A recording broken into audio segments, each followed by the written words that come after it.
Eu sei que vocês já conhecem, Levine é melhor do que eu, mais tempo do que eu.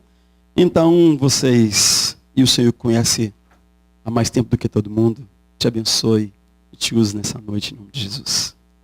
Obrigada, pastor. Para mim é uma alegria tão grande e uma honra de estar aqui na igreja. Conheço algumas pessoas de longas datas, né? Assim que eu entrei já vi. Mas eu queria só, antes de começar a contar como eu conheci o pastor. Porque eu não o conhecia de vê-lo, né?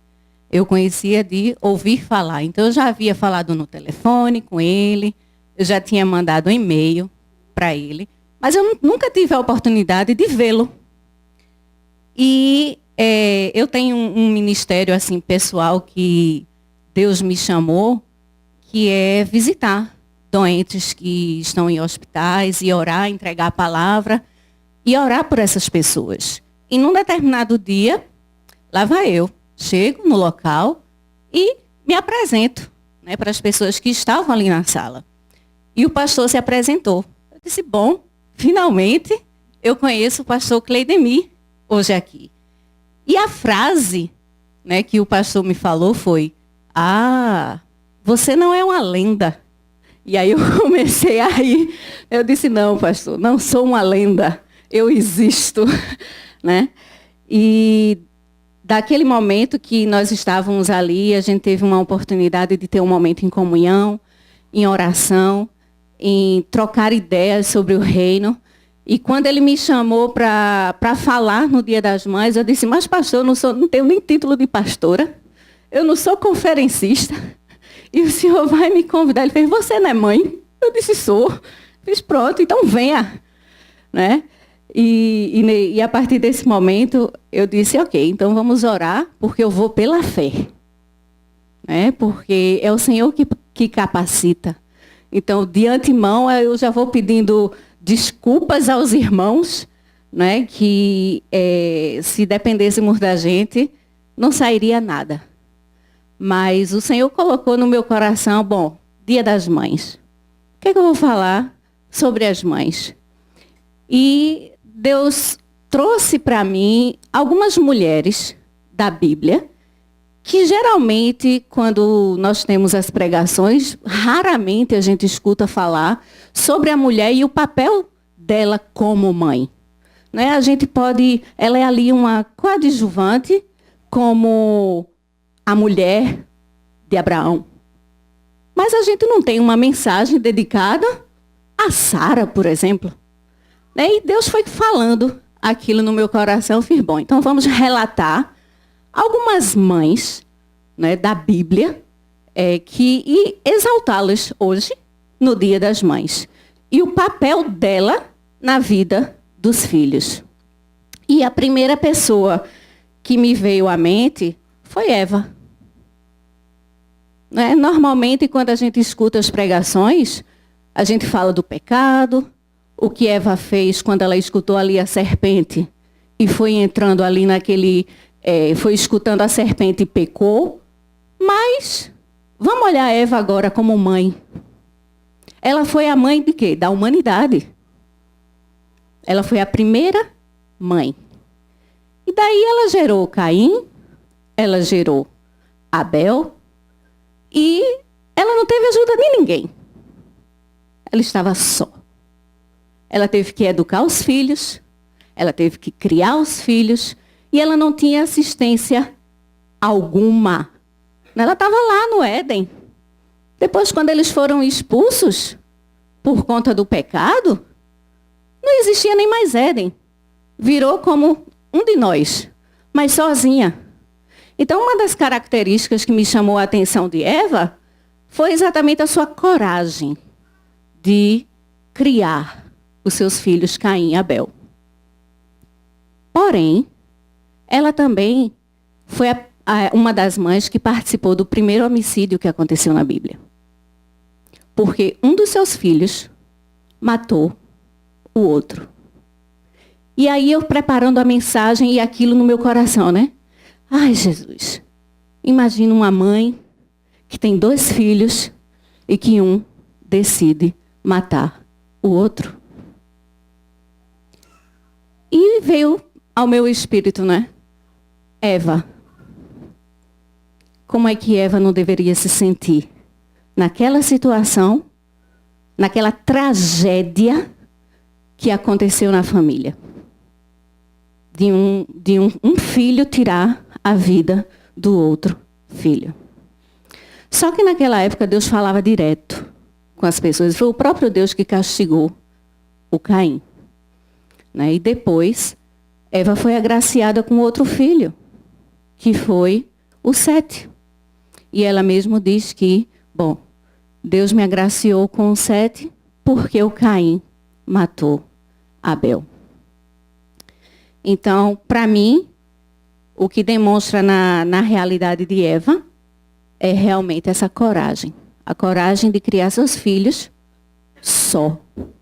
Trazendo para a realidade de hoje, quantas mamães que a gente tem que são sós, que não têm pais para criar seus filhos. Então, bravo para essas mães corajosas que criam os seus filhos sós. A segunda mãe que eu gostaria de compartilhar com vocês é Sara. Muito se fala sobre Abraão. Quando nós vamos pregar, falar, se fala, mas Abraão, a descendência de Abraão. Mas e Sara? E Sara como mãe? Sara ela era a esposa de Abraão, que era a esposa do pai da fé. Então, Sara ela recebeu a promessa de que ela seria mãe, só que ela tinha um pequeno probleminha. Ela era estéril. E para colocar no contexto, como a esterilidade ela era importante nesses dias, porque quando Deus ele lançava a promessa para a pessoa, ele lançava para a pessoa e para a sua descendência. Como iria ter uma descendência se Sara era estéril? Como que tudo aquilo que Deus planejou para o povo de Israel ia acontecer se ela não podia ter filhos? E durante esse tempo, desde o dia que Deus disse a ela, você será uma mãe de nações. Desse dia, até o dia que Isaac nasceu, ela passou pela prova do tempo. E essa prova do tempo, aconteceu o quê? Sara duvidou da promessa de Deus. Ela pegou a sua serva Agar, deu para Abraão, para que ele pudesse ter um filho e dali saísse uma descendência. Porque ela duvidou da promessa de Deus. E logo em seguida, no tempo apropriado, ela foi visitada por um anjo e disse que iria engravidar. Ela engravidou de Isaac. E tudo que Deus havia falado, aconteceu. Tudo o que Deus havia prometido, aconteceu. É esse mesmo Deus de aliança e promessa que cantamos aqui. O mesmo. Porque o nosso Deus nunca mudou. Nunca mudou. E o que a história de Sara traz para o meu coração que eu gostaria de compartilhar com os irmãos? É esse tempo que ela passou de espera. Meus irmãos, saibam que para Deus pouco importa o tempo, viu?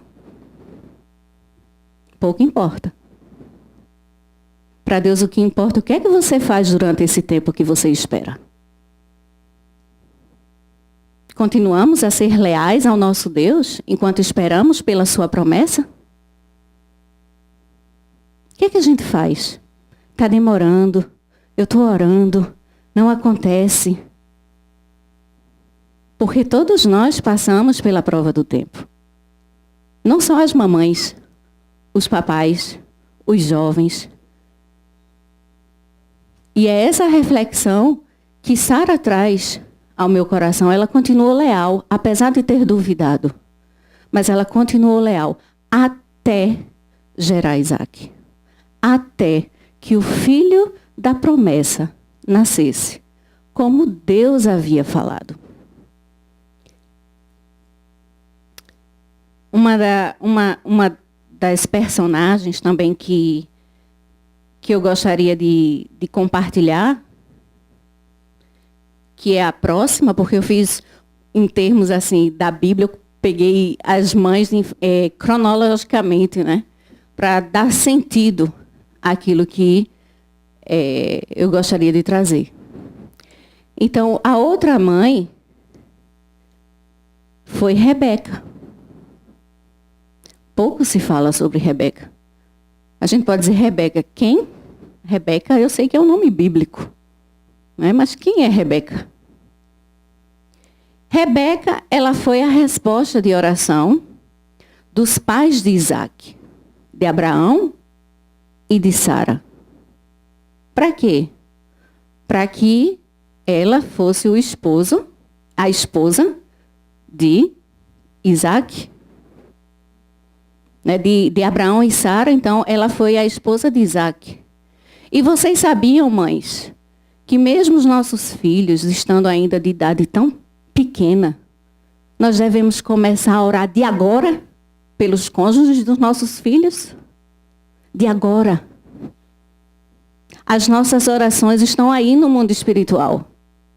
Até um dia que vai se materializar aqui, no mundo natural. Por isso que vemos coisas sendo cumpridas e as promessas e as profecias que foram ditas há tantos anos atrás, estando aí se cumprindo. Tudo funciona no mundo espiritual. Tudo. Então devemos começar lá. Devemos começar a semear e a orar pelos nossos filhos e desde agora, desde quando eles são pequenos. Começar a profetizar e a orar pelos cônjuges. A Bíblia nos dá exemplo disso. Se nós cremos que a Bíblia ela é o nosso norte e o nosso guia, está cheio de coisas que nós podemos fazer. Para que nossos filhos tenham e sejam abençoados. Então, o exemplo de Rebeca fica claro que Abraão e Sara já oravam pela esposa do filho, pela esposa de Isaac. E ela foi, se casou, mas ela tinha o mesmo problema que Sara. Ela também era estéril. Através do poder da oração, ela concebeu a gêmeos. Né? E a gente hoje também tem situações que podemos ter amigas que não conseguem engravidar. Poder da oração. A oração, ela transforma. A oração, ela faz acontecer. É orar, ação. Toda vez que nós oramos, nós geramos uma ação.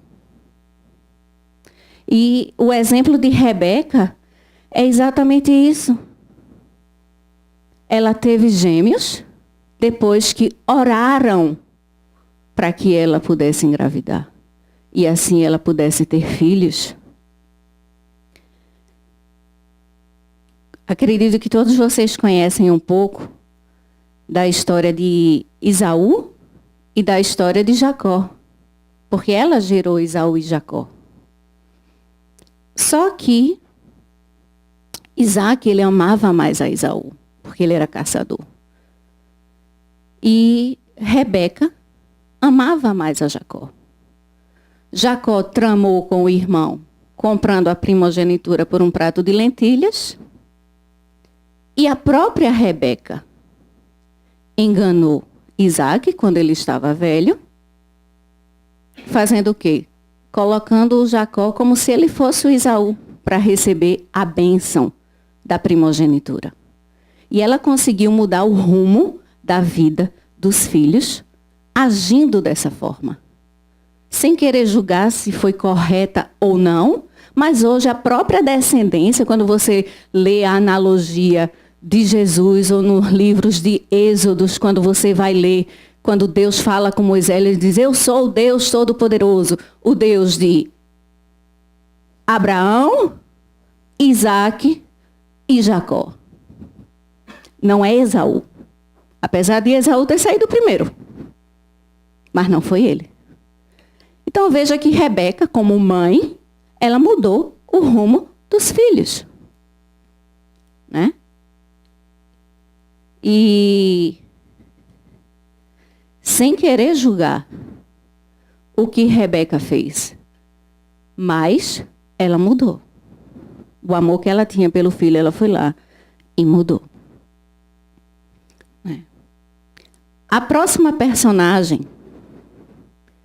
que eu gostaria também de trazer é Joquebede. Joquebede também não é dessas que a gente escuta muito. Mas Joquebede foi a mãe de Moisés. Se a gente disser, vocês conhecem Moisés? Aí lembra da música, né? Quando estiver frente ao mar. Aí você lembra logo de Moisés diante do Mar Vermelho, abriu tudo. Mas quem foi Joquebede? Joquebede, quando houve aquele atentado para matar as crianças, né? Porque o Moisés ele teve esse atentado desde quando ele nasceu, logo que ele nasceu, ela começou a pensar num plano, como é que eu vou fazer com meu filho não pode morrer. Ela acreditou nas promessas de Deus para Moisés. E ela escondeu Moisés por um tempo, mas depois ela pensou no plano. Que plano foi esse? De ter colocado um cesto. E nesse cesto colocou Moisés lá, pegou Moisés, deixou ele no rio, para que ele fosse encontrado por um povo que não fosse o dela. E que ele fosse criado, e ela ficou ali acompanhando. Até que a filha de Faraó achou, e veja a bondade de Deus. Quem foi que a filha do Faraó escolheu para criar Moisés? Joquebede. Ela pôde amamentar o filho, ela pôde criar o filho e salvar o filho. E dali, daquele momento, todo mundo sabe da história de Moisés, que ele foi o salvador do povo hebreu. Né? Então, para Joquebede, o que me impressiona é essa confiança que ela teve em Deus. Dizer, não, eu vou colocar meu filho ali porque ele vai sobreviver. E, honestamente, essa coragem que ela teve, eu ainda preciso muito aprender com Joquebede. Muito. Por essa coragem e esse destemor que ela teve de colocar o seu filho ali para que ele não morresse. Mas ela também não sabia. Ela só confiou. Ela também não sabia onde aquele cesto ia parar. Mas ela confiou no Senhor. A outra personagem que eu gostaria de falar, entrando já no Novo Testamento. Do Novo Testamento eu tenho duas personagens para falar. E a última personagem para poder a gente comemorar bem o Dia das Mães é uma mãe dos dias atuais. Então, Isabel é a próxima personagem que eu gostaria de falar. Isabel, ela foi a mãe de João Batista, esposa do sacerdote Zacarias. E, além de ser esposa de um sacerdote, ela também tinha uma ascendência sacerdotal. Mas ela só aparece na Bíblia no livro de Lucas. Né? A mulher, ela apareceu ali, teve aquela história, passou, acabou. E, apesar de uma idade avançada, né, a Bíblia nos fala que eles não tinham filhos. Por quê? Isabel também era estéril. Vocês perceberam que é a especialidade de Deus nisso? Tudo parecia que nada ia acontecer. Nada. A pessoa era só estéril. Mas Deus ia lá e mostrava quem ele era. e fazia. Ele dizia, eu disse, vai acontecer. E ele mandou o anjo Gabriel se mostrar diante de Isabel e dizer, você vai ter um filho. E ele se chamará João. E todos aqui sabem a importância que João foi para introduzir o ministério de Jesus. Mas Isabel fica ali escondidinha, né? A gente não fala muito nela. Mas ela teve um papel importantíssimo diante disso. O que me impressiona do plano de Deus na vida de Isabel é que a sua gravidez foi o cumprimento de diversas profecias já anunciadas no Antigo Testamento. E eu amo também essa música que a gente cantou hoje, do André Valadão, que devemos consagrar o nosso lar a Deus. Como é importante, irmãos, mães, profetizar sobre a vida dos nossos filhos. A rotina, ela nos cega. E como a gente deve parar e ter esse tempo de orar pelos nossos filhos, de impor as nossas mãos sobre nossos filhos, de profetizar sobre a vida dos nossos filhos. Isabel engravidou por profecias lá atrás. Lá atrás. E ela engravida. Tudo porque Deus tinha esse propósito, mas nós temos as nossas responsabilidades também. Enquanto mães. E aqui a gente traz, claro, alguns exemplos disso. A próxima mãe é Maria, a mãe de Jesus, que também foi escolhida de uma forma tão soberana por Deus, pelo qual nosso Senhor e Salvador veio a esse mundo. Então Maria era uma jovem, virgem, vivia em Nazaré, na Galiléia, era noiva de um carpinteiro, tudo isso vocês sabem. Uma jovem que servia a Deus, que era temente, que era obediente. Imaginem hoje, nos dias atuais, minha gente, uma pessoa ser esbarrada por um anjo para dizer, olhe, você vai engravidar, viu? Nem casada ela era ainda. Você vai engravidar e fique sabendo que a pessoa que você vai gerar vai salvar o mundo. Se coloquem no lugar de Maria. Como jovem. O espanto. Mas a obediência dela. Ela disse, ok, eis-me aqui. A minha alma se alegra no Senhor.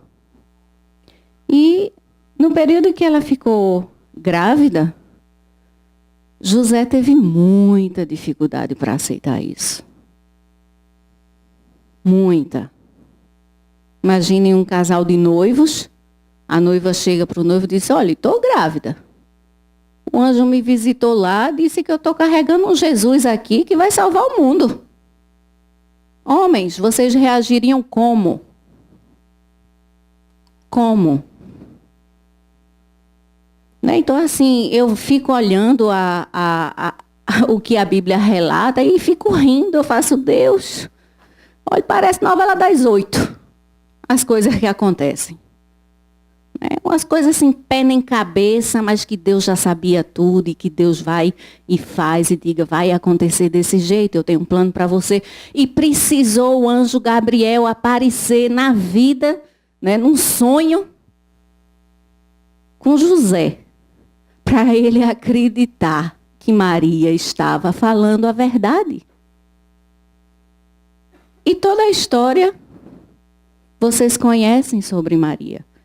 Depois são pouquíssimos episódios que a Bíblia fala dela. Pouquíssimos. Fala quando ele tinha 12 anos e se perdeu e ela ficou preocupada. Mas cadê você, meu filho? Onde você está? Ele disse, mas você não sabia que eu estava na casa do meu pai? Deu aquela bronca em Maria. E depois, ela aparece novamente na transformação da água e vinho, no primeiro milagre de Jesus e depois na sua morte. Então, Maria também não aparece muito. Mas foi ela que educou Jesus. Foi ela que contribuiu, né, na vida de Jesus. Tá tudo bem por aí, meu irmão? Estamos seguindo, né? Direitinho. E a próxima, assim, antes mesmo de falar dessa outra pessoa, mas o que a gente vê que essas todas mulheres tinham em comum era esse temor, a obediência dessas mulheres a Deus. Tudo o que elas fizeram foi em prol da sua descendência. Se a gente começar a falar dos filhos, vamos relembrar o que Moisés fez. Vamos relembrar a importância de Isaac. Vamos relembrar a importância de todos eles. Né? E como é importante que nós realmente utilizemos o que a palavra de Deus nos dá como guia para fazer. E como o pastor já falou um pouquinho que eu fui mãe e hoje vó, né, no Canadá. Eu gostaria agora que essa última pessoa fosse essa mãe dos dias atuais, né, a própria que vocês estão vendo aqui diante de vocês. Eu me casei muito cedo. Me casei, eu tinha 18 anos de idade. E ainda com 18 anos de idade, eu tive a minha primeira filha, Dilly, que hoje tem 24 anos. Sou nova, viu, gente? Faço as contas aí. E eu era imatura demais. Demais. Maturidade zero. E dos 18 anos até os 26 anos, eu não era convertida. Abre um parêntese. Nasci em lar evangélico. Meu pai era pastor. Cantava no coral. Arrumava tudo. Fazia tudo na igreja. Eu conhecia Jesus de ouvir falar, mas eu não andava com ele. Eu não seguia o que ele diz aqui. E isso faz toda uma diferença quando você é mãe. Porque vocês podem imaginar, dos 0 aos 8 anos, a minha mais velha, e dos 0 aos 4 anos, a minha mais nova, todo e qualquer tipo de trauma que eu pude causar na vida delas, eu causei. Todo tipo de ameaça, todo tipo de palavra torpe, toda tolice, eu disse. Então, meus irmãos, não adianta sentar na cadeira e fazer papel de crente. Não adianta. Se dentro de casa a gente não diz o que a palavra fala. E eu consegui criar feridas profundas na vida das minhas filhas. Qual foi o resultado? Psicopedagogo toda semana para falar com Livínia, da escola. E depois de conversar com ela, ok. Eu era uma mãe completamente ausente. Completamente ausente. Eu não conseguia acertar em nada.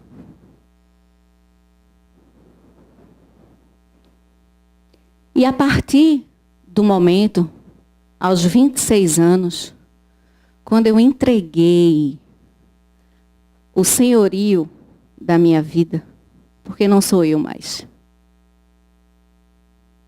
Não sou eu mais. Você precisa entregar. Você precisa escolher. E quando eu entreguei esse senhorio, que o Espírito Santo começou a habitar em mim, as minhas palavras e as minhas atitudes com as minhas filhas mudaram. Eu aprendi o que era amar. Eu aprendi o que era dizer, minha filha, eu te amo. Porque eu não dizia. Eu não tinha prazer.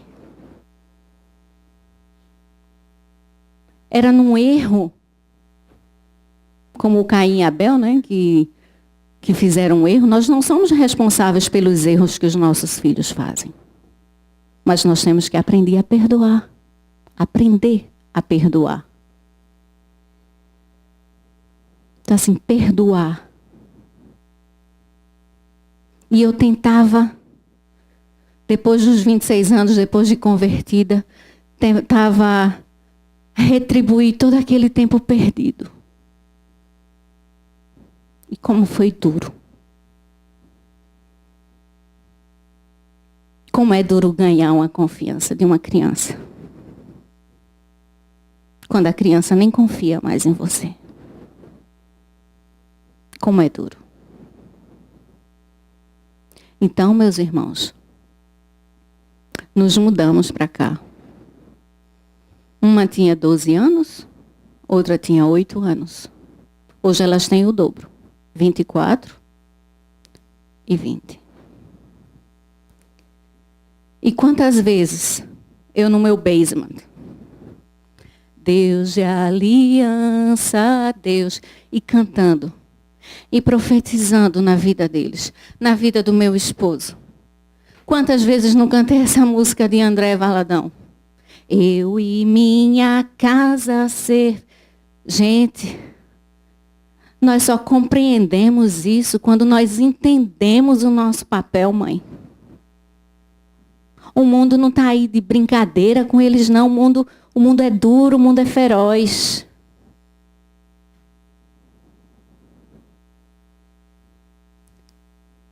E eu acredito que a minha vinda hoje aqui era para isso, para renovar o amor, para renovar o perdão.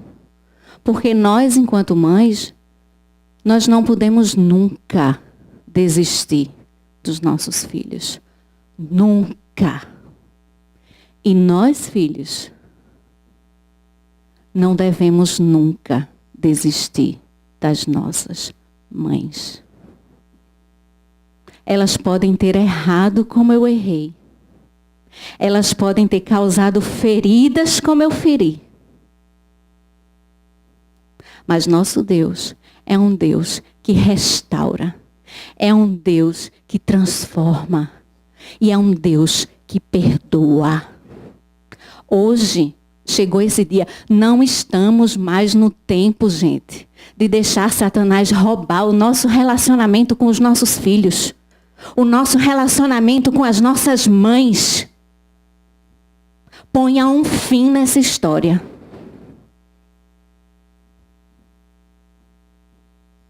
E Deus é um Deus que restaura. É um Deus que restitui. Hoje, Deus ele tem sido tão bondoso comigo. Tão bondoso. O meu neto ele tem 11 meses.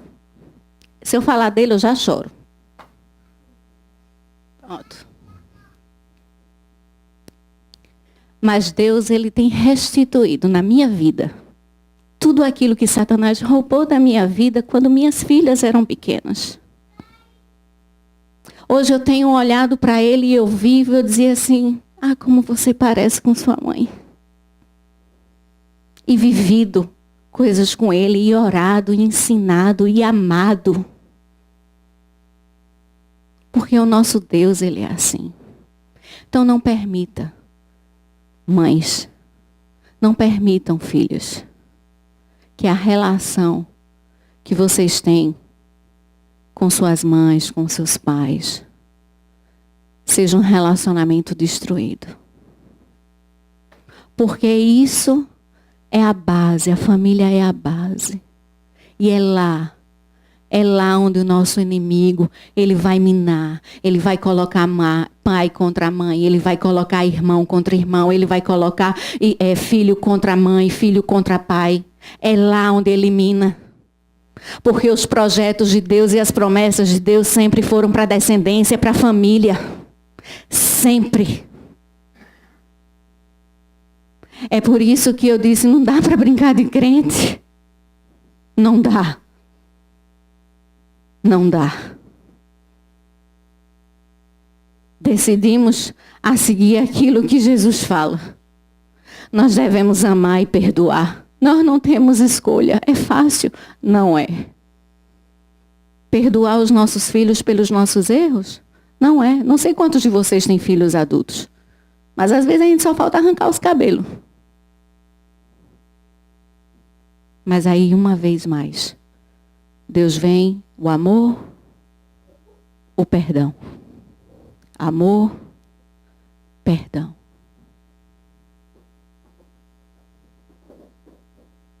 E é por isso que eu acho que Deus me queria hoje aqui.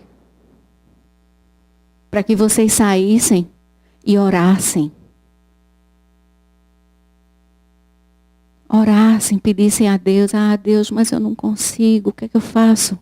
Perdoe. Ore. Entregue. Deixa o passado lá. Tanta coisa boa para a gente viver aqui o futuro. Né? Deus traz essa restauração nas nossas vidas. De reconciliação. Porque Ele tem tanto para restituir. Mas Ele só pode te restituir, mãe, filho, se você largar. Largue. Que Ele vai recompensar. Ele vai restituir. Então eu espero que vocês tenham assimilado as características dessas mulheres que raramente nós falamos sobre elas. E uma das músicas que eu gosto, do Rodolfo Abrantes, que diz que das minhas feridas sai um poder para curar. E eu sei que quando a gente fala de um testemunho próprio, é preciso a gente se expor para pessoas que a gente não conhece. Mas Deus já me curou. Então, que dessas feridas que aconteceram tanto ou na minha vida, na vida das minhas filhas, saia esse poder para curar outros que precisam. Porque os nossos relacionamentos com os nossos pais, com os nossos filhos, tem que ser igual a essa aliança de Deus. Aliança de Deus. Amém?